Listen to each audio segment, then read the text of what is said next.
সুপ্রভাত ঢাকা। আমি iron man. আজকে অ্যাভেঞ্জার্স মিটিং বাদ দিয়ে এসেছি ঢাকার ৩০০ ফিট নীলা মার্কেট ঘুরতে। দেখি এখানে কি পাওয়া যায়। চশমাটা একটু দেখি।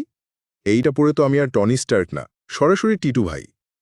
ঢাকার মার্কেটে এসে মনে হচ্ছে আমি পৃথিবীর সবচেয়ে হিউম্যান ভার্সনে আছি। ভাই, একটা প্লেট ভাত দেন, সঙ্গে ডাল, আলু ভর্তা আর একটা ডিম ভাজি। এই তো পাওয়ার আপ গ্রামীণ ভার্সন। জার্ভিস, এই ডালের রেসিপি সেভ করে রাখো, আগামীতে থর রে খাওয়াবো। ভর্তার ঝাল তো সরাসরি হালকরে ঠান্ডা করে দিত। আচ্ছা, এই হোটেলের খাবার খেয়ে এখন একসাথে ৩টা ভিলেন মোকাবেলা করা যাবে। ঢাকার আসল সুপার পাওয়ার এই মানুষগুলোর হাসি আর হোটেলের গরম ভাত। আমি ফিরে যাচ্ছি অ্যাভেঞ্জার্স হেডকোয়ার্টারে, কিন্তু এই জায়গার টান ভোলা যাবে না।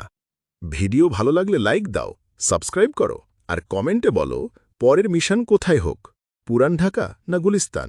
Iron man of duty Dhaka version signing off. ভাই, রাস্তা খালি করে দেন, ফ্লাই করতে হইব।